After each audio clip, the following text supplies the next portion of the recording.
Magic eight ball, oh magic eight ball of mine. In less than 36 hours, who's going to be our next governor? Maybe. Ain't that something? So I get it for trusting the magic eight ball. We're going to come back to the magic eight ball later this evening. Tonight, thank you guys for joining in here. If you guys could kindly do me a favor, smash that like button, subscribe to the YouTube channel, all that other good stuff so we can get that business out of the way. But tonight, we're going to kind of get into what we got coming up here come Tuesday. We got a primary. I believe voting kicks off at 7 a.m. until 8 p.m. Tuesday. Early voting, obviously, still going on. I think it ends today, tomorrow. Somebody correct me on that. We'll be going into the chat room, going over comments. We'll have the live call-in number here. Let's put that up there. So if you guys want to join in, you're welcome to call. If you want to be part of the video stream, hit me up on a DM. I can send you the link. What's up, Christina? What's up, Stephanie? Boy, I tell you, this primary cycle has been a beast. And I got to tell you, for the most part, I like to look at things through the lens of business. And the reason I like to look at it through the lens of business is, for the most part, it's not personal. And the reason I try to separate the two is because I find that when you start getting personal, when you start making it about you, your opinions, and your opinions are so linked to yourself, and I understand that's what I deal in, that's what I traffic in, is opinion.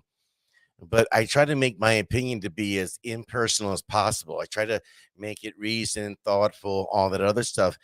But when it becomes when your opinion is based and rooted in emotion, you start getting a lot of what we have seen here on social media, through some of the newspapers, the op-eds, and of course at a lot of these rallies. And it's been a contentious and ugly election cycle. I mean, literally up and down the ballot. And we're going to focus on 5 races here tonight: governor, lieutenant governor, secretary of state, treasurer, and of course the attorney general. Now, on the onset of this, my goal was not to be saying, hey, I'm going to endorse this candidate, I'm going to pick this person. However, I've had a lot of people come up to me both in person and social media, and I've been asked the question, what do you think about this candidate? What do you think about this? Now, keep in mind, it is not my place to tell another grown-ass person how to vote. I will give you my opinion because I think I've been actually very fortunate. To give you guys some of my background, I grew up a military brat. I joined the Marine Corps. My ex-wife was in the Navy. I've been around the block quite a bit.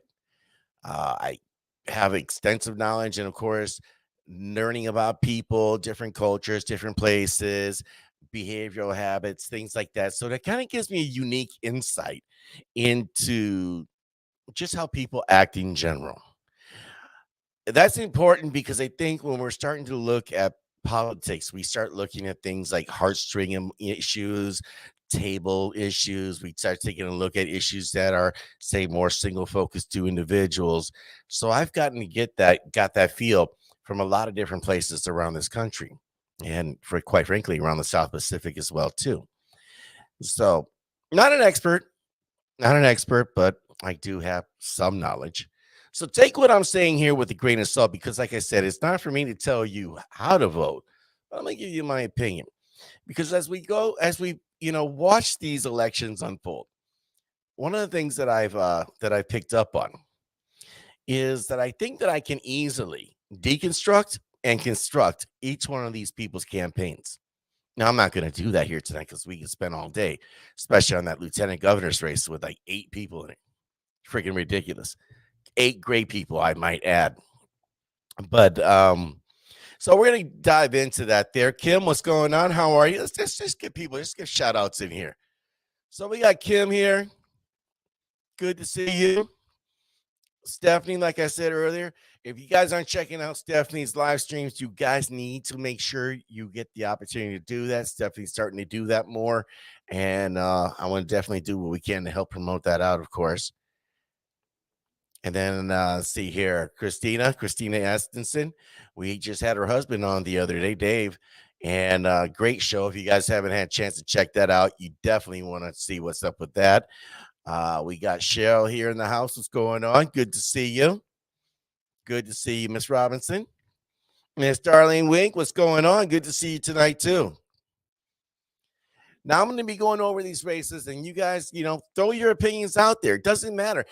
Are you a Rantham supporter? Are you a, Justin Schmidtka supporter? Are you a Sidney Warner supporter? Give me your thoughts. Get your opinions out here. The only thing that I ask that you guys do is keep this respectful, keep this really cool with one another, because at the end of the day, despite all the hyperbole, all the BS that's been going around, and honestly, there's been a lot of bickering back and forth amongst the right, and it's been bad. And I gotta admit to it, I've definitely given my share of it as well too. But come August 10th, somebody's gonna have to lick some wounds. Somebody's gonna have to swallow some pride, or maybe they're actually cool with having another 4 more years of Tony Evers. As a matter of fact, I know with some people that if their guy don't win, they're totally cool with 4 more years of Tony Evers. But they're also grifters too, but that's a whole nother subject altogether. I said what I said. Now, let's jump into this race here, because when I start thinking about, the treasurer's office, and we're going to go treasurer, secretary of state, AG, lieutenant governor, governor. So we got two candidates in the treasurer's race right now. We got Orlando Owens, we got John Lieber. And I'm picking the Secretary of State treasurer's races to go over first, because really there's not a lot of duties or responsibilities associated with that particular office.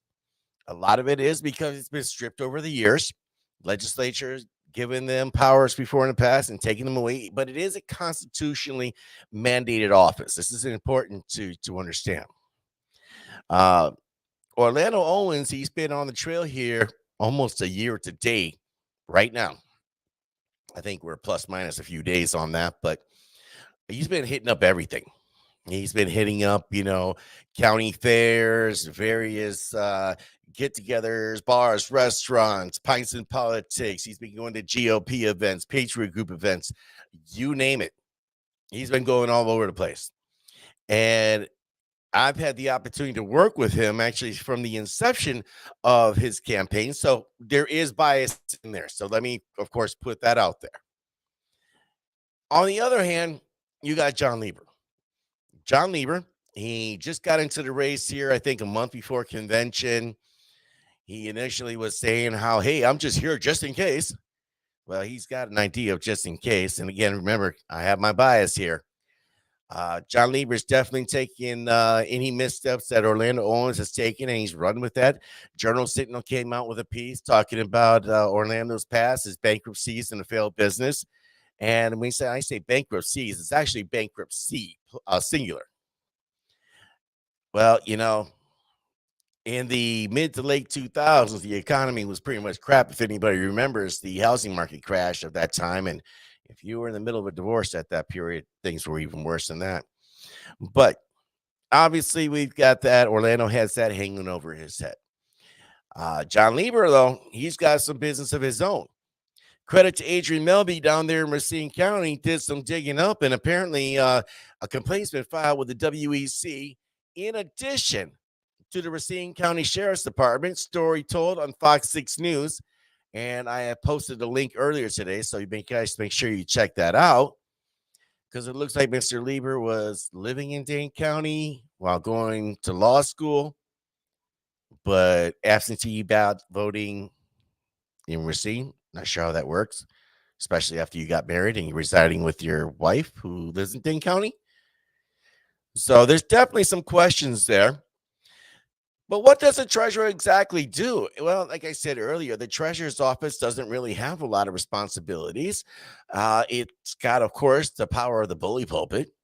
They're on the board of land commissions, and then obviously there's a lot of stuff. You know, they oversee, along with the attorney general, lieutenant governor, they oversee the management, selling of state-owned property. But did you know that the average meeting time for that particular board is roughly about 6 minutes? So, what exactly are you going to do with the rest of that time?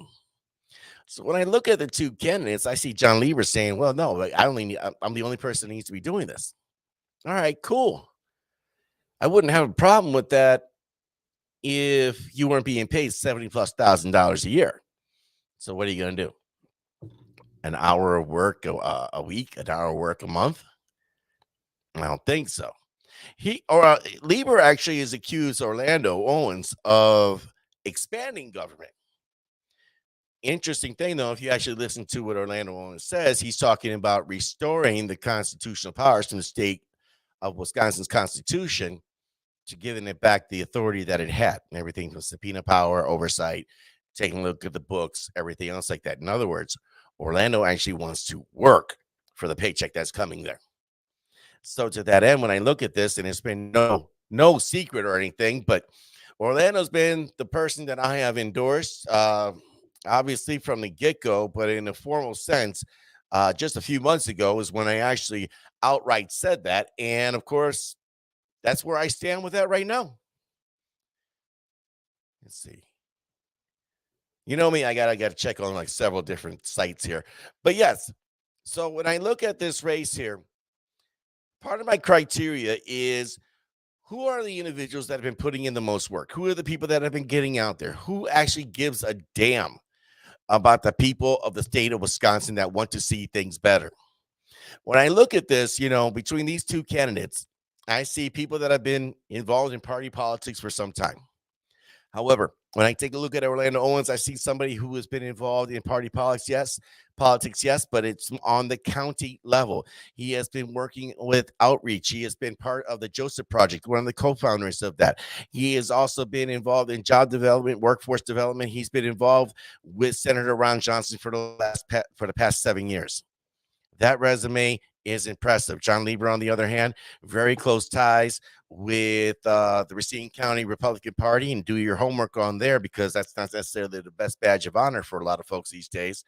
Then you have to also take into account that he also worked for a staffer while in Madison. Well, in this particular election cycle, when we're dealing with election integrity, that's your first red flag right there. Second, when you're talking about, we want to get somebody fresh, new, somebody from the outside. Well, if that's part of your criteria, then do you really want somebody who is, in every sense of the word, a Madison insider? To me, the pick is as clear as day. Orlando Owens is the man that I'm picking here for this treasure spot here for this primary. So when we take a look at what we're doing here come the 9th, Tuesday, when we time to put in them votes, I know a lot of people have gone out. They voted already. A lot of people looking excited to vote come Tuesday, myself being one of them. Orlando's my guy, and that's the guy I'd recommend for you. Next, we got the Secretary of State. Whoever's going to win this is going to be going up with the very old, very ancient, possibly immortal Doug LaFollette. Wow. How long has that man been in office? I mean, like literally, without exaggeration, I don't want to say like 374 years or something, but it's been what, 40 some years cumulatively? I know he took a break at one point. You know, yeah. So whoever's going to do that, Secretary of State is going to be an interesting one because obviously they have very little to no power to do anything, especially in the realm of, election reform or anything else like that, which is a bit of a weird thing because if you look at a lot of the states around the country, it is the Secretary of State that helps to manage that deals with it, that has responsibility and oversight. Joseph, how are you, sir? How are you, good sir? Let's see what we got here. Let's see, get that comment up there. Joseph said here, William F. Buckley told an interviewer how to pick candidates in a Republican primary. I'd be for the most right, viable candidate who could win. That's an awesome, and a very, very good point. And before I even get to the Secretary of State, let me go over my criteria. My criteria for what eliminates people and what I'm looking for. And I suppose I should have done this before the treasurer's office. Now, keep in mind, this isn't hard and fast, but it is the guideline, which what I'm using to pick candidates. One, you hear a lot of people talking about faith, a lot of people talking about religion. And one of the things that I don't like in terms of a political argument is when people start making appeals to the Bible, to God, other things like that, because the issue there, now you're coming from a source of authority, an appeal to authority. How do you argue against somebody when they're trying to use a religious dogma that you really can't argue against? Like, there is no persuading them on that argument because, what they believe is what they believe, hard and fast. That's just the way it is. So if there was an individual that says something akin to, I'm going to bring God back into the office. I've been appointed. I've been anointed by God. If you said God told me to run, that's an automatic disqualification. I can't endorse you. I can't pick you. I will not vote for you. One of the reasons I won't do that is because, and I've asked this very question to several candidates, and I asked the question, okay, so you want to bring God back into the office. Cool. That's cool. And your God being, the Christian God. What happens if a Muslim is voted in? Do they get to bring in Allah into their office?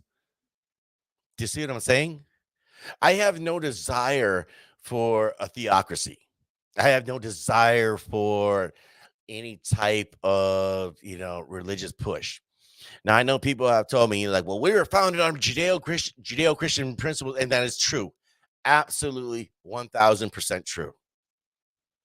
But again, we weren't founded to be a theocracy either. That is just as much true. Other things that I don't look for if you are on the whole decertification bandwagon. I can't consider you. Not only is it unconstitutional, it's impossible, but if you want to go headfirst into civil war, go for it. That's your guy, whoever that might be. Problem is, most people that are going out here touting this stuff have never been punched in the face, much less ready to go to war. So the idea of decertification as part of a platform, like I said, it's an automatic no-go for me. So not even considering that. Next, it's going to be, when I look at the amount of work that a person has done. And what I mean by that is, did you go to the Lincoln Day dinners? Did you go to the GOP events? Did you go around the state? Were you at convention? Were you at the congressional caucuses? Did you go to the patriot groups? Did you go to other grassroots organizations? Because they have been, there's been event after event after event for like the past year and a half. It's been freaking ridiculous how many different events they have been. I've been to a ton of them. And I gotta tell you, I'm tired just going to them. I can only imagine what these candidates got to be feeling at this point. So it's got to be taxing for them. So the level of work is, I think, something really telling because it leads into my fourth point. I'm looking at the candidate who really, at the end of the day, this isn't about them. They're the ones that give a damn the most about the people of Wisconsin. These are the people that are strong on issues like the economy, CRT, education, parental rights, medical freedom. Whether you're for or against a jab, it doesn't matter. If you're for the jab, that's cool. You can be for the jab, but believe it or not, there are people that advocate for it as a choice. Go figure, huh? Compulsory will be a disqualifier. advocating it as a choice, I can respect that. And so those are my criteria right there. And like I said, I do reserve the right to be fast and loose with it should I need to. It's easy enough. But I think I've kind of narrowed it down to that. And I think I'm pretty consistent in what I've got here. That being said, let's move on to that Secretary of State. We got three candidates running here on that Secretary of State, three good candidates. And so, an aside here, yes, I'm drinking Jim Beam and Coke tonight. It's been a good weekend. It's been a wonderful weekend. So why not end it with a Dan O'Donnell was doing a breakdown on Friday, and Dan O'Donnell WISN, and I thought it was kind of he did a really good breakdown. But the problem I have with that is that he's like, well, there's two Republican candidates, dude. There are three. You got Amy Laudenbach, you got Jay Schrader, and you got Justin Schmidtka. To not acknowledge Justin Schmidtka, who's been in this race here for about a year now, that's just wrong. Even if you don't think that Justin is viable, you still got to acknowledge him. It's just wrong not to. Now, that being said, here, I've gotten to know all three of these candidates, and I've gotten to talk to them at length. I've gotten to talk, I've interviewed Jay twice. I've talked to Justin. I've actually me and Justin got a pretty good friendship going on, along with Orlando. So we talk quite frequently. Something I have to add here, just because I'm friends with an individual does not necessarily mean that I'm going to vote for them. And that's one of those things where, again, this is business. It is not personal. You know, Robert, how are you, sir? Good to see you on here. Hey, Robert, you're running here in your race. Do me a favor if you can. Why don't you put up your website and what race you're running in? Because obviously, Tuesday's right around the corner, my friend. So any information you can pump out there, definitely appreciate it. Brian Shimming, we have Brian Shimming checking in here from Wausau. I wonder if he's getting ready for another stint with WSAU there tomorrow morning with Meg Ellison. If you guys ever get a chance to listen to Meg, she is phenomenal. Make sure you check her out. And if you guys get a chance to listen to Brian, come on now. That's my guy right there. Let's get back to the Secretary of State, though. We have, I think, three really good candidates, three very strong conservative candidates. And with each of these candidates, I think they bring a little something different to the table. One of the things that's really turned me off in this race here is when everybody's running around saying, well, they're a rhino, they're this, they're that. And it's kind of a garbage thing to be going out there saying, just because that's not your brand of conservatism, that's not your flavor of being a Republican. We'll start with Amy Laudenbach. Amy Laudenbach, she's a Tea Party conservative. She came up with a Tea Party. Not came up with it herself, but she was part of that movement. Obviously, a legislator, and now she's running for Secretary of State. She comes with experience. She comes with a lot of different things to bring to the table here. Some people say that, the problem with her is that maybe her ties with Robin Vos are too tight, and that she may not necessarily buck the system. Oh, okay, that might be a fair argument. Let's see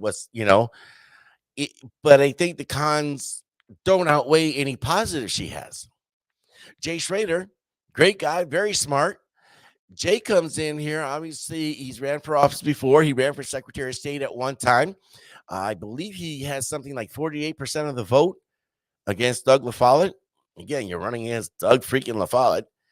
But, he'll definitely be more of an agitator. He'll be definitely somebody who will want to try to bring back those powers to the Secretary of State. Now, the question is, would he be able to build the relationships to try to bring some of that back? I don't know. Then you have Justin Schmidtka, who definitely is more on the agitator side of things. And I think he has the same issue with Jay Schrader. Is he going to be able to build relationships enough to try to convince people in the legislature to try to bring some of this power back to the Secretary of State, especially on election integrity issues? Because if you listen to Jay and Justin in particular, those are huge planks within their platform. In this race, I'm looking at this. I can't personally say I would advocate voting for one person or another. I can't. Um, I have too many biases out here. They're just I can see the pluses and minuses on each of them. I know privately I'm going to have to make a pick come Tuesday. But when I look at these three conservatives, these three people running for the Secretary of State, it is I couldn't recommend it. I guess my recommendation to everybody would be literally take a look, watch some of their content, and see how important what each one of them tells you, and how does that blend with your brand of conservatism and what you want to see for the future of Wisconsin. That's going to be the best I can do for you on the Secretary of State here. I think any one of the three here, 7 to 9 with Meg Ellison tomorrow morning. So if you guys are listening on WSAU, that's what is it, 720 on the dial here, the FM dial? Or is it not? See, I don't even remember now. I have to look that up. But guys, make sure you check that out tomorrow morning. So yeah, again, I can acknowledge my bias on that. So make sure, like I said, check out their websites, check them out, hear what they have to say, take a look at their social media profiles, and weigh it against what your brand of conservatism is and what you want to see going forward with the Secretary of State's office. That would be the best advice I can give you on that. Let's move to that Attorney General's office. Man, oh man.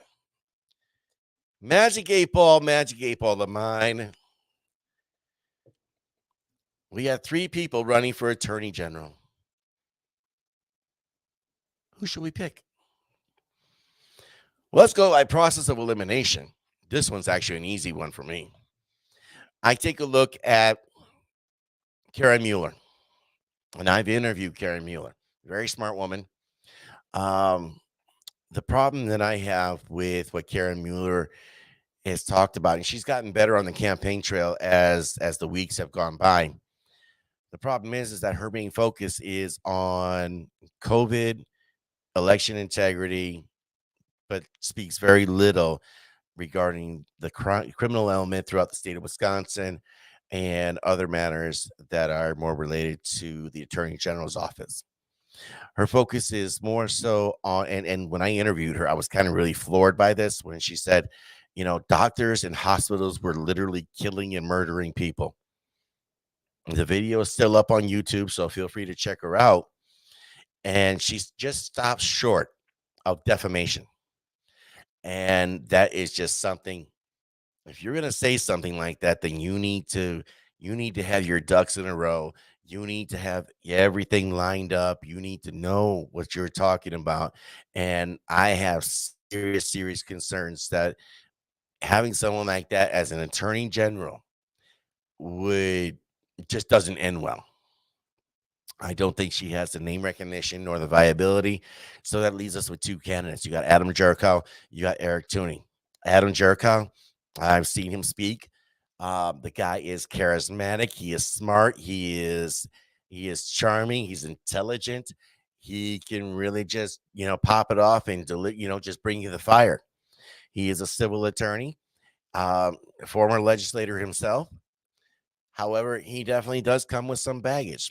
Wisconsin right now and several other publications have reported that some of his ratings, as far as like the NRA, aren't necessarily what they said they were. And then, of course, there was some of the mudslinging, which you would expect to be going on there in any election cycle. That being said, being a civil attorney is not something I look for when I look at an attorney general's race. When I look at an attorney general, I'm looking at somebody who is well versed in the law with regards to the criminal aspect of things, and also with some civil portions as well too. I think it was since 1960, and I could be off on that year. Wisconsin hasn't had an attorney general that was not a DA. And we have a DA in this race. That DA is Fond du Lac District Attorney Eric Tooney. Eric has been a district attorney for 10 years. And while running this race, he's poured everything into this. If you look at where the money's really coming from, and it's coming from the Jarkow camp. An article I saw last week said that he was doing something like $100,000 in TV ads, $20,000 on radio. I know Eric's been doing some radio. I've heard some of those over the last week, but Eric's been really hitting that ground game. And I don't know how Eric does it, because between working and prosecuting criminals and going out and campaigning, I swear this man must be teleporting from A to B like straight up X-Men style. I don't know how he does it, because he's everywhere. And this election cycle, I really think it is about ground game. Is money important? Yes, you bet your damn dollar it is. Money is important because it's going to help you get from A to B to pay for gas. It's going to help you out with mailers, with flyers, with lit drops, things like that. All that's really important. But as important as that is, how much of that lit that you're mailing out is going to get tossed away right away because, well, God, it's an election cycle. So tired of this. Oh, man, here's another ad on social media. Scroll past. Can I block this? Yes, I'm blocking it. It is the ground game, I believe, that's going to make the difference here in this election cycle. The individual who's going to be going to these various events, the Lincoln Days, the Patriot groups. And when I look at, say, from the Secretary of State to Treasurer and AG, these folks here that I'm talking about right now, they have literally crossed over. These people actually have crossover appeal. And one of the more contentious things that we've seen during this election cycle was a division between so-called patriot groups and so-called establishment GOP, which, by the way, I still don't know what the hell establishment is. I was told I was establishment, by the way, guys. Did you know that? Establishment Ed, I was called. I'm still waiting for the membership card, by the way. I don't know if that comes with like a free gym, perks. Do I get miles out of it? Dollar for dollar buying purchase. I don't know. I wish somebody would tell me. But, because they tell you, with membership comes privileges, but no privileges. No, but all jokes aside, though, these candidates have been jumping over to everybody they can get themselves in front of. And I think it does make a difference. So when I take a look at that, if you ask me, who's the person I should rock with? I'm looking at Eric Toney all day long.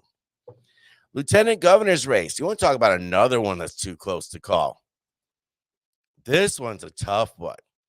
Joseph here said he's looking at Clayfish, Tustin, Jerichow, Owens, and Loudenbach. Good choices. Still good choices.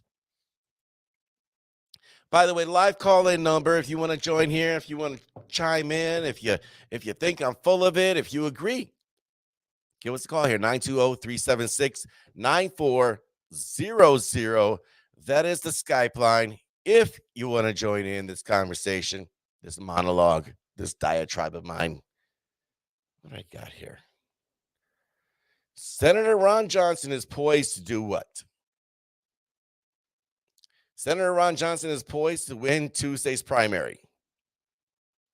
His chances in November look rocky. Well, that's still 3 months away. It's almost a lifetime politically. But yes, sir, Ryan, you got that right. Vote double O. Vote double O. Yeah, hashtag that one too,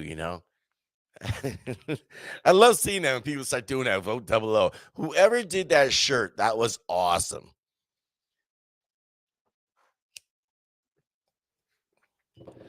You may ask, is he smoking in his studio? Yes. Yes, I am. There's nobody down here. It's me and the dog. And he's sleeping. Chump. Anyway, let's take a look at that lieutenant governor's race. Wow. So many people in there. Back in, I think it was the end of April. No, end of March. Right around there. Mid to end. We had our Lincoln Day dinner, and Pat Teston was speaking over here in Washera County. And he's like, yeah, we have a crowded field here. And I think at that time there was like 7 people. 6, 7 people in lieutenant governor's race, and he says something to the effect of, "They said, yeah, we got a lot of people in the race." I'm like, "I'm joining next," jokingly, because I figured why not? Just let's all just dogpile into the lieutenant governor's race. Lieutenant governor's position is actually a really, really interesting spot. What's really the responsibilities of lieutenant governor? I've heard people say, I'm going to do this, I'm going to do that. But the reality is, no, you're not.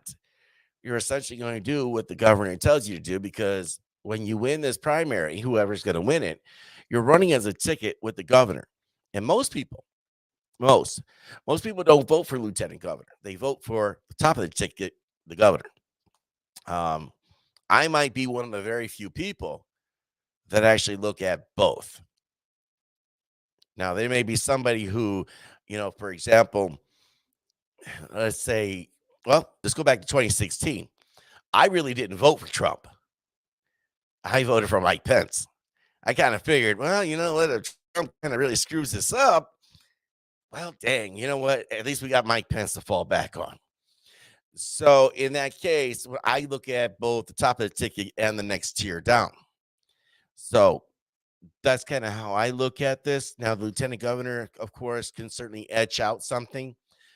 They might be big advocates on promoting jobs. They might be big advocates on trying to get other causes. They certainly got the power of the bully pulpit. So there's a lot that can be done with the lieutenant governor's office, or you can kind of do what Mandela Barnes is doing. Yes, they do. Yep, Stephanie mentioned, I keep forgetting that the lieutenant governor runs on the same ticket as the governor. And that's why I think it's funny when I see people say, like, I'm going to ban this. No, that's not how that works at all. Why are you saying that? But to that end, at its apex, we had 9 potential people that were running for lieutenant governor. Ben haven't been the one to drop out at this point. Let me say this before I go into anything else. Kat, how are you tonight? Kat's going to be pulling here for Dr. David King. All right, good deal, good deal. When I look at this lieutenant governor's race, this race alone should really tell us that we have a deep bench. You take a look at what the Democrats are throwing out here. Where's the depth? It's not there. Lazary, Galuski, Barnes. I mean, it's just kind of meh. But you look at our guys, man. King, Warner, Vernum, Wickman, Martin, Teston, Roth. Who might Hughes? 8 really strong conservatives here. But at the end of the day, when I look at this race, when I look at my criteria that I laid out here, this has been a 3-person race in the lieutenant governor's bid for quite some time. And I think a lot of people are either living in denial, or there's a lot of ego going on, or you know what? They joined the race and said they were going to see it all the way through. And by God, that's exactly what they're going to do. It's not for me to make that call. But at the end of the day, when I look at who are the top 3, who were the top 3 as far as the most viable, and again, I like to look at the Buckley rule, who is the most conservative candidate that has the highest probability of winning. When I take that into account, that leads me to 3 people. That leads me to Patrick Teston. That leads me to Roger Roth. That leads me to Will Martin. I'm not going to comment on the other 5. I think I said, like I said, they are great candidates. They have a lot to bring to the table, but I don't think either of those 5 are going to be the winning one here come Tuesday. I look at Roger Roth. Roger Roth is extremely intelligent. Obviously, comes with a legacy there. What was it? His uncle, I believe, was also a legislator or congressman. I'm trying to remember. I've been up since 5, so things will elude me at times. But Obviously, he's smart guy, knows the ins and outs of the Madison Senate, and definitely knows what he's talking about. I think he comes with strong conservative principles, and he definitely congressman. Okay, and he definitely, he's got the money to back it up right now going into these last few days here. So don't be surprised if you start seeing mailers come all day tomorrow. Patrick Testin, I will put him in the same category. Here's a guy who, ended up winning a predominantly Democrat seat. The incumbent herself was a Democrat. He ends up winning it. And then 4 years later, he not only wins this reelection, but he increases his margin. Here's a guy that I think is definitely a rising star within the GOP and somebody who actually gives a damn about the state of Wisconsin. Something I would highly encourage you guys to do when and if you guys ever have the opportunity is to make it a point to talk to some of your legislators, talk to the people that are running, and get a feel for because you can tell when somebody's BSing you. Your BS detector, your spidey senses are going to be going off, and if you can pick up on that. And you're like, all right, well, maybe that's not the guy I'm rocking with. Or maybe you're like, you know what? He's being 1,000% genuine. He or she's being 1,000% genuine. And you can pick that up. It's an easy pick. And then you got Will Martin. For those of you guys who have not met him, I'm telling you, you guys are missing out. Will Martin he's a policy wonk. He is ridiculously smart. He is somebody who um, I think that he has the knowledge of having worked in both the Thompson and Walker administrations. And you want to talk about somebody who knows the ins and outs, who has a great understanding. WMC did 20-minute interviews with all three of these gentlemen, and they were fantastic interviewers. The interviewer did a great job of each of the candidates. I thought it was absolutely amazing. If I had to pick one, I would literally tell you guys, for me personally, my pick is going to be Pat Testin, just because I see him going a lot, into perhaps even a U.S. Senate position later on. However, if any one of these three gentlemen gets the nod come Tuesday, everybody has won. I mean, we have those three are the strongest candidates out there. And I can honestly say that if any one of these three won, I would not be disappointed, because any one of these three has the ability to do the job as not only to be the lieutenant governor, but I believe either one of these three gentlemen have the ability to become governor should they need to on a moment's notice. They each have the maturity, the intelligence, the gravitas. I love that word, gravitas. Don't ask me to spell it though. Um, and they have a passion for the state of Wisconsin. When I've interviewed many candidates, I talked to them and I asked them, I'm like, what are some of the things that we could do here to be the, to have state government literally be the beachhead, the beach wall, the barrier between an overreaching federal government and the people of the state of Wisconsin. And each one of these gentlemen, they may give me slightly different answers, but they talk about, more reliance on Wisconsin. Wisconsinites, we're relying on Wisconsin. How about that? What a genuine idea there. But again, all eight candidates, great people, all eight candidates, I think, very conservative. But at the end of the day, who's more electable? And I believe the three that I picked are the most electable of the bunch. And like I said, my pick's going to be Pat Testin. I think he's been out there putting in the work the most all over the place. Um, I mean, I've heard he's been hitting places as much as 5, 6, 7 times a day. So again, ground game, I think, is what's going to be really important.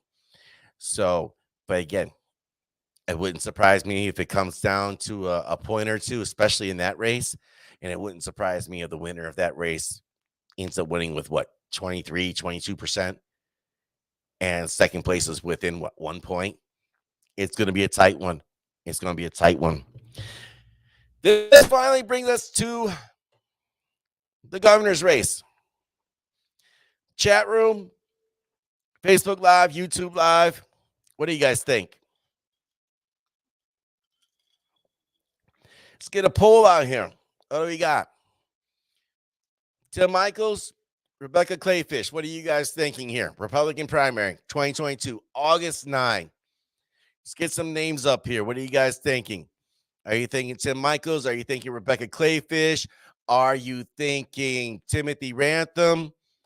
Are you thinking Adam Fisher? Are you thinking Kevin Nicholson?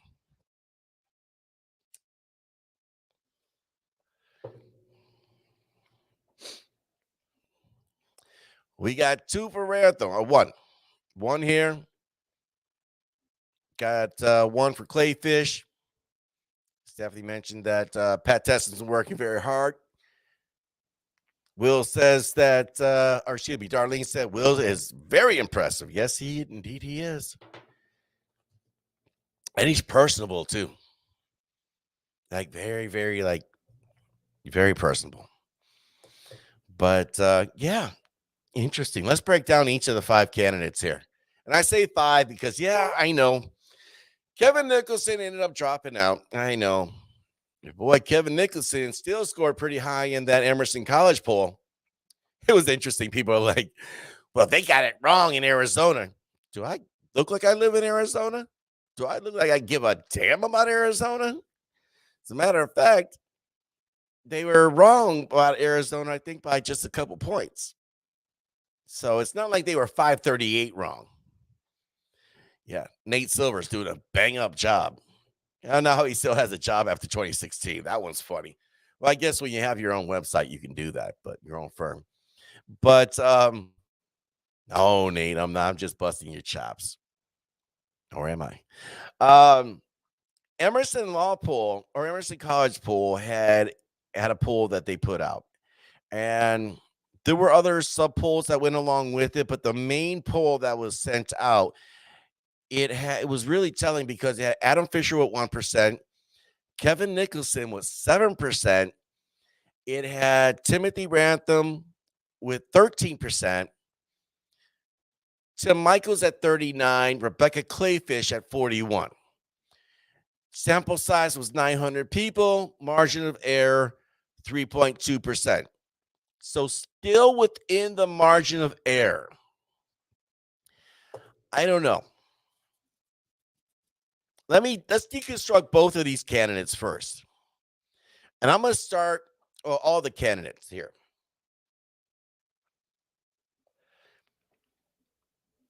Adam Fisher is a good guy.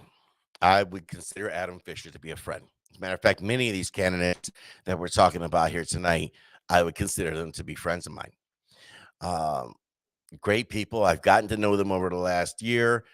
Um, it's nice to be able to know that I can pick up the phone, call them, and we can talk over whatever. Adam Fisher, though, I think his biggest issue, I mean, he comes in with a lot of experience in terms of law enforcement, business ownership, but he doesn't have the name recognition. I think he doesn't have the name recognition. I think his speeches are a little bit off. It's a little bit, he's got to work on the dynamicism of that, but he just doesn't have the backing, the funding, and the name recognition. And I don't think it's for necessarily for lack of trying. I think it's just hard when you're breaking on the scene and you're going for the brass ring right off the top. So, there's that. Well, Kevin Nicholson, he's already jumped out of the race. So, let's see. Stephanie, I want to bring this up here. Stephanie said, I think they were 14% still undecided in that pool.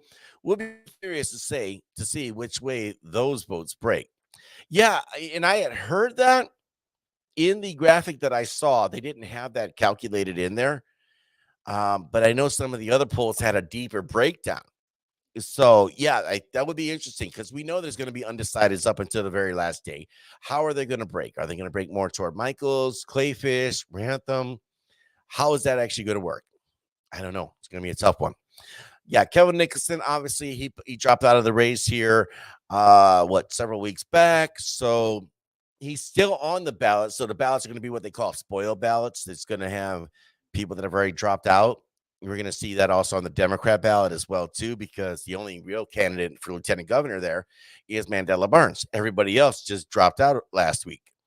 So will Sarah Gatlusi still get votes? She probably will. Will Alex Lazary still get votes? He probably will. But the reality is Mandela Barnes is going to win this. Will Kevin Nicholson pick up votes? He probably will. I've seen on social media there are people like, nope, protest vote. I'm still voting for Kevin. Hey, do you? Don't. I'm not that guy who's going to tell you not to destroy yourself. If that's what you're going to do what you're going to do. Yes, you are absolutely right here, Cap. We need the strongest candidate to beat Evers.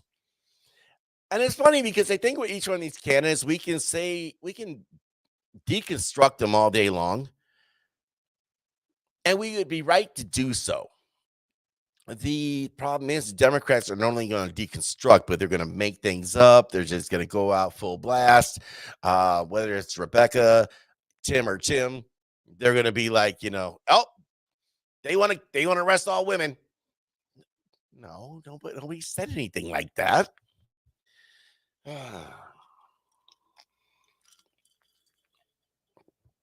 Speaking of which, Roe v. Wade is going to be a big motivator for Democrats getting out, as they're going to try to codify that.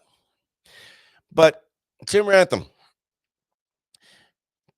would definitely be on my list of people who are disqualified right off the top in terms of my criteria, because I've heard him say he was anointed by God to run for office. And like I said before earlier in this broadcast, that's like a big no-no for me. I got my faith, but I don't put it on display for everyone to see. It's not everyone's business. And again, I don't want to live in a theocracy. That being said, though, Tim has put in a ton of work, and it would be disrespectful for me to not break this down. When Tim got on the scene here, he had that 3-hour event, and he had Mike Lindell. He had a couple other people showing up, and he spoke for about an hour. And I thought he did a great speech. He had good cadence. His tone and inflection were wonderful.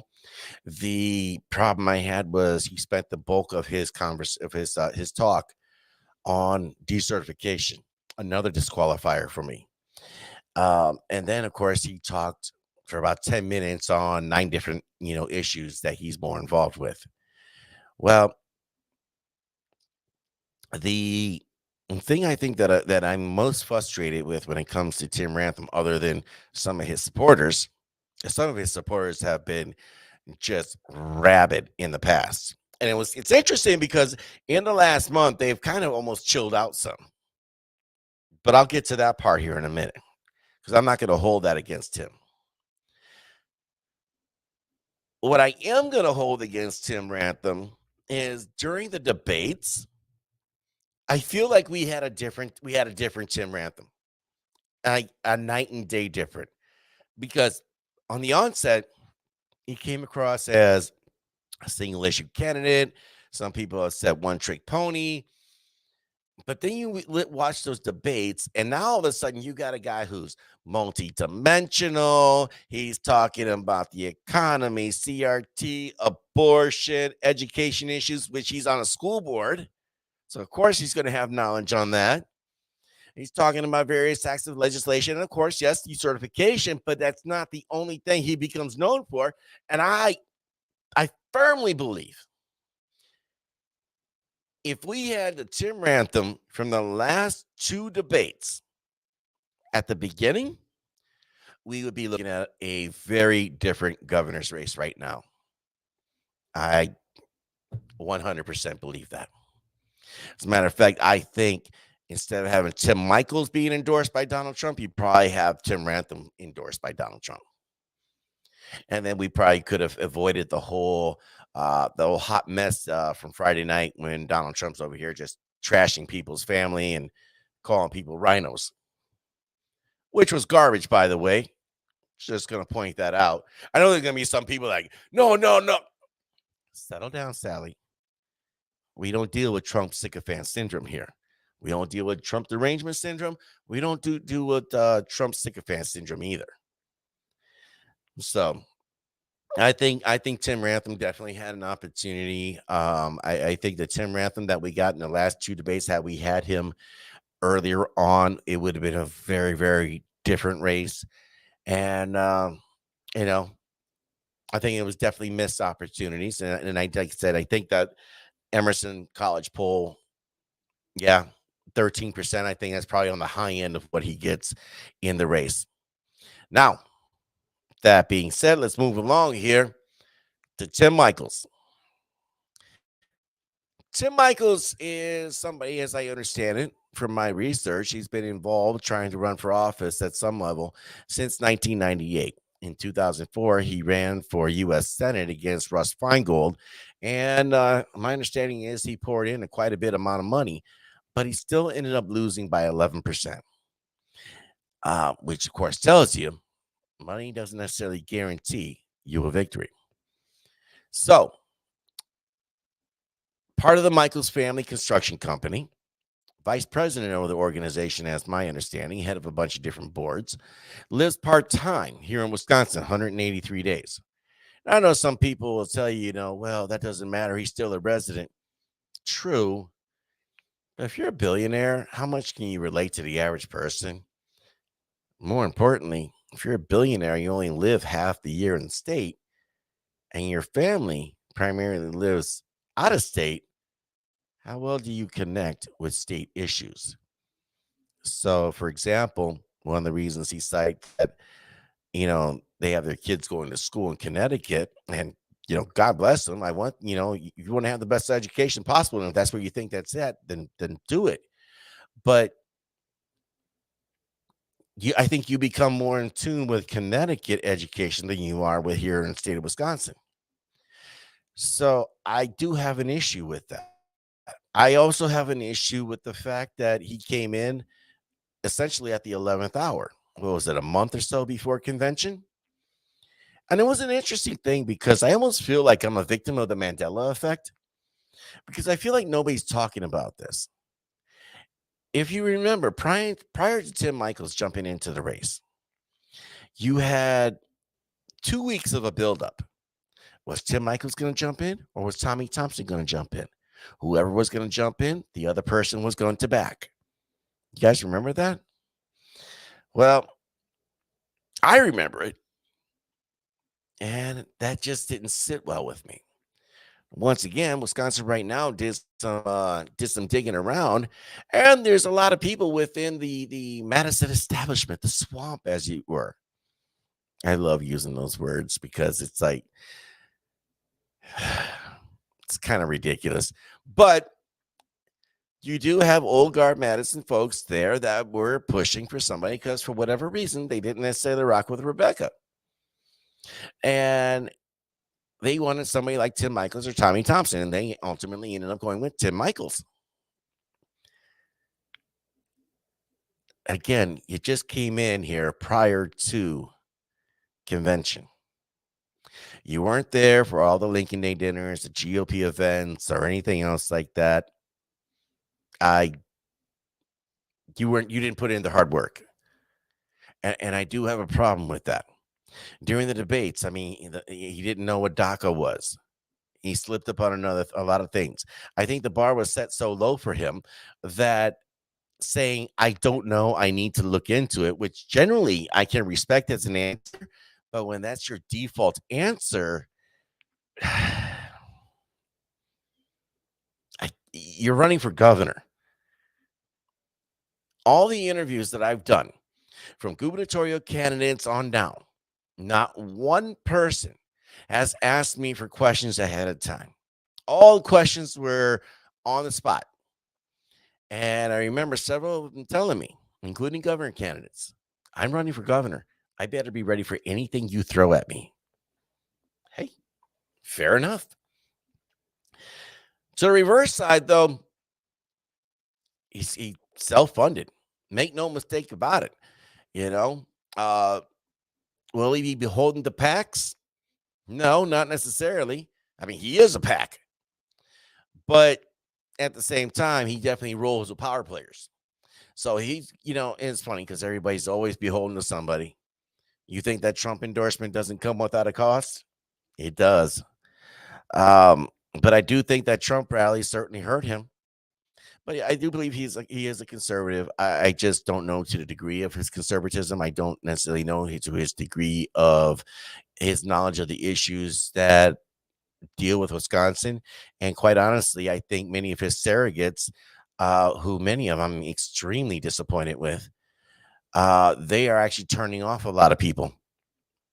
And I think that's very unfortunate because if he is what a lot of people claim that he may be, when your surrogates are toxic enough to make you want to go to the other person, what does it say about you? Just throwing that out there. Um, you got Rebecca Clayfish now, final candidate. Interesting. And I said this right from the get go. I'm not a fan of the next in line type of thing. I was lieutenant governor, then so I should be governor. I was vice president, so I should be president. Never been a fan of that. I understand that it does put you in more advantageous situation as you're running for office, but again, it is not something I've ever been cool with. That being said, though, before I even go to that, another thing that kind of turned me off with Rebecca on the onset, and I remember there was an event last summer, and there was a lot of this focus on the woman card. When she becomes governor, when she does this, and it was a turnoff for me because it's like, listen, I am looking for the most qualified individual that's going to be running for this office to vote for. I don't want to vote for, you know, your genitalia or his genitalia. I'm not looking at that. That is irrelevant to me. I want the candidate who is the most conservative, most electable, and the candidate who actually gives a damn about the people of Wisconsin. That being said, I've had the opportunity to meet her. I haven't met Tim Michaels, by the way, in full disclosure. I've not met him yet. And I'm hoping to. And I'm hoping to actually have a positive feeling on him as well, too. I've met Kevin Nixon, great guy. Adam Fisher, great guy. You know, um, I feel like I'm missing somebody here. Tim Rantham, great guy. Rebecca Clayfish, though, first time I met her, September 11th, 2021. And I remember she was talking to somebody, and I was emceeing an event, and we were probably about 45 seconds, and I needed her on the stage. And she was so hyper focused on the couple she was talking to that she was almost oblivious to everything around her. And I kind of had to get her attention by tapping her shoulder. Um, which of course, broke that concentration. And it's really important that I tell this because that kind of concentration is the type of thing that shows that you're really actively listening. You're talking, you're engaged, nothing else really exists around that.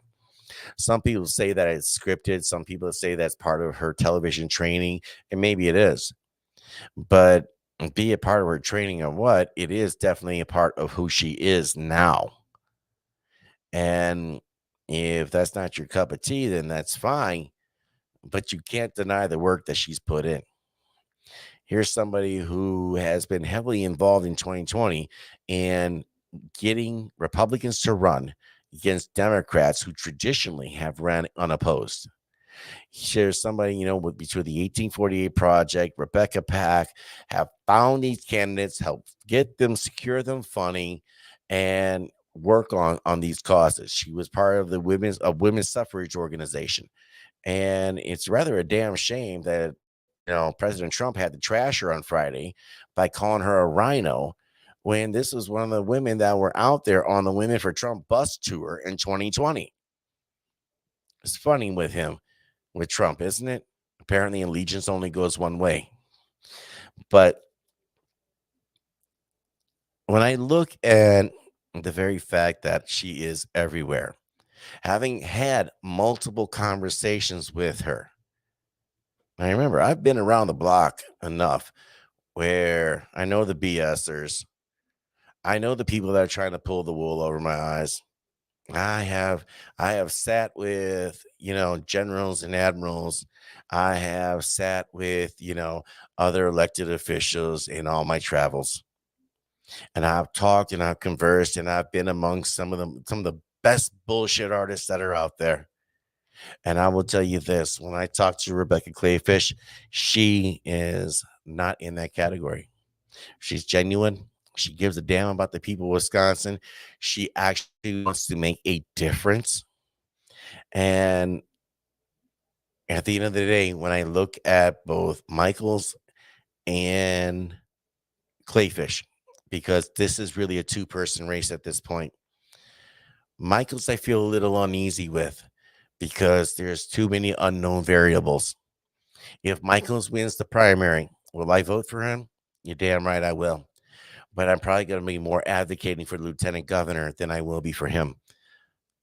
Again, I do reserve the right, though, to change that statement based on the more I learn about him, too. I am much more comfortable with Rebecca Clayfish at the top of the ticket because I know what we're getting with her. I know we're getting somebody who is fighting for the people of Wisconsin, who want to make things happen, who wants a better future for Wisconsin and Wisconsin's people. And it's interesting because I've seen a lot of the Michael surrogates pull up stuff about, well, she was, for the vaccine and everything else. Like, yeah, so was Trump on a volunteer basis, on an elective basis, if you wanted the damn thing. Rebecca Clayfish is a cancer survivor. Now, I'm not a doctor, so please double check and verify this for yourself. By the way, I've known a lot of doctors too. I used to be married to a nurse. How about that? It's amazing what happens when you get outside your 30-mile freaking radius, huh? But anybody who's a cancer survivor, they kind of have immune compromised issues. So when you're dealing with something like COVID, yes, they may be looking to take preventative measures to make sure that they're not getting sick. Well, that's a good point, Tracy. Denal's pushing for the vaccine. I think it's one thing to push, it's another to advocate for.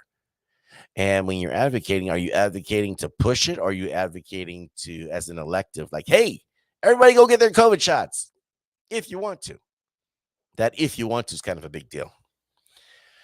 But yeah, if you got cancer, you went through chemo and all that stuff, I'd be a little skittish too. I think there's a lot of people that were like that. But do you? Do you as far as that's concerned? At the end of the day, though, it will be down to a two-person race. I think the Emerson Law poll is, and I'm not a fan of polls. I never have been, because what does a poll really tell you? It's a snapshot in time. And granted, the closer you are to an election, the more accurate it becomes. So we're talking about the poll was taken, I think, August 3rd through the 5th, again, with a 3.2% margin of error, with a 2-point differential. Clayfish at 41, Michael's at 39. So still within the margin of error.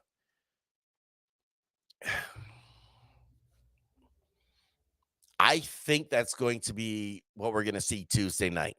Now, I know they all three, Rantham, Clayfish, Michaels, they all said they would, honor whoever won the primary, they're going to respect that. But I would not be surprised if one or more of these races goes to a recount. That wouldn't surprise me at all. I would very much find that interesting, to see how that goes. I would be surprised if there was a breakaway candidate in any of these races, with the exception of the treasurer and secretary of state and the AG. I think in those three races, we'll definitely see breakaway candidates. The other two, if we see a breakaway candidate, that'll be shocking. Let's go chat room here. Let's see. Stephanie mentioned. All right, explains. They're talking about the 14% stat of the undecided. Emerson College poll polling, final survey, Republican primary voters in Wisconsin finds former Lieutenant Governor Rebecca Clayfish and businessman Tim Michaels in a statistical dead heat prior to the August 9 election. 36% support Clayfish, 34 Michaels, 8 Rantham, 14 still undecided. When undecideds were asked who they vote, who they lean to, voters bumped Clayfish to 41 and Michaels to 39. Ooh, now that is telling. Super telling. Oh, tragedy in the streets of Milwaukee once again. I-94, another shooting. We need a governor who will put more cops on the street. Uh, do we need a governor that does that, or do we need a mayor? Because really, you can give Milwaukee all the funding in the world, but if they're not going to do it to hire cops, what are they going to do? I mean, really. Oh, man. Yeah, Milwaukee kind of really soiled the bed on that one when it came to that special election for mayor. Got Cavalier Johnson. But hey, on and upside, the Common Council of Milwaukee, Cavalier Johnson, Tony Evers, they worked their asses off so that, you know what, 2024, we are going to have the Republican National Convention, Milwaukee, Wisconsin, dates to be determined. $50+ million apparently is supposed to be coming inbound. So we'll see what happens. That number will go up, obviously. Inflation's going to be up. But guys, we got this big election here. Primaries, August 10th, August 9th. Honestly, at the end of the day, I don't care if you're a Rantham supporter, please go out and vote for him. Please, please, please, please do. If you're a Nicholson supporter, go out and vote for him. Seriously. Fisher, vote for him. Michaels, vote for him. Whoever it is you're supporting, go out and vote for them. Because really, there's a couple things that are at play here. First, I think we're going to see a higher number of people voting for this midterm election than we've ever seen before. And this is indicative of all of the, primaries that have happened already. We're going to see a lot of crossover. Democrats are just like, I'm done with this. Screw you guys. I'm going home. I need to have something better. But to have an election where there's 22, 23% voter turnout, it's god awful shameful. Let's get these numbers bumped up as if they're presidential elections, because really we're voting for the people that are running our state. We need to look at it in that lens. We want candidates that actually give a damn about the state of Wisconsin, that give a damn about the people of Wisconsin, that care about the issues that affect you and me and our neighbors. Then you know what? If that's what we want, then why don't we go out and vote and do the same thing and hold ourselves to that same standard? And if you find yourself going to get much more interested and involved, get involved with your county parties, get involved with the Patriot Group. God knows we got YouTube. I mean, learn everything you can and get involved, be active, participate in the body politic. It's very important that we become involved, educated citizens. Without it, we end up getting people like Tony Evers. That's one of the reasons why we got Tony Evers, right? Non-binding pot referendum. All the first-time voters and stoners came out. Betcha. But anyway, what do I know? I'm just a random dude on the internet. Tuesday night, about 6 or 7 p.m., I am going to have some election night coverage. So we're going to be breaking down the races as they're coming. Reports are pouring in. We're going to be interested to see what the results are going to be. Will we have primary winners? Will there be a runoff? Oh, won't necessarily be a runoff, but will there be, a recount? And more importantly, are people going to be able to mend fences come August 10th? At least start mending fences. Because I think there's people that have been spinning the blades a little too much. And I don't know if that's going to be possible this time around. I've heard this before. I'm going to share this with you. Never underestimate Republicans' ability to snatch victory or to snatch defeat out of the jaws of victory. We are flirting very dangerous with this right now. And it is actually really, really upsetting to see that. Let's hope that we're smart enough to not have a national red wave and it just bypass Wisconsin altogether, all because we can't get over our own egos. That would be a damn shame. Darlene mentioned here too, Rebecca says she'll put 1,000 cops in the street paid for by the state, and definitely helpful. Dan here from Badger State Resistance. What's going on, Dan? I don't see Michael supporting a primary winner if he doesn't win. Just saying. He was last in and hard to get in touch. To get in touch sense. Yeah, I kind of got that feeling too. Very difficult. And then Tracy said, how about the BS infighting going on in the Republican Party? Well, that's kind of what I'm talking about right there. I don't know if we're going to be able to get past this. I hope I'm wrong. I really do. But we'll see. We'll see. But again, Tuesday night, I'm thinking about 6 or 7 p.m. I'll be putting broadcasts together here. We'll be going over the elections and everything.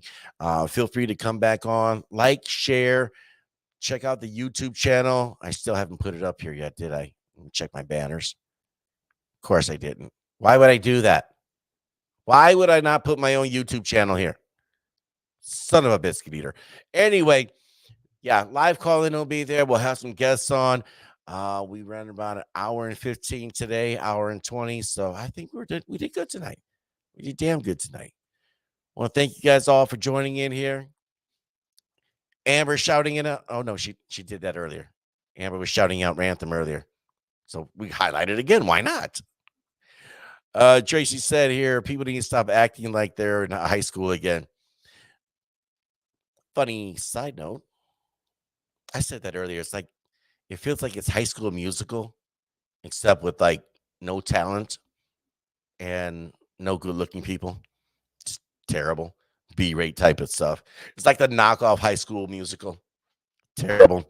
But anyway, guys, I want to thank you for being in here. Tracy, Dan, Amber, Darlene, Stephanie, Kimberly, Tracy. Let's see. Am I missing anyone? Joseph. We got you up in here, brother. We got a lot of folks here. Guys, do me a favor. As always, please smash like, share, and subscribe to the YouTube channel. You'll find the the tree link in the description below. So on that note, guys, I just downloaded GTA. I haven't played a video game in years. I'm going to spend about an hour playing some GTA. I should go to sleep, but not going to happen. All right, guys. Good night. God bless you. God bless the United States of America. God bless Wisconsin. I'll see you guys Tuesday night. I'm out.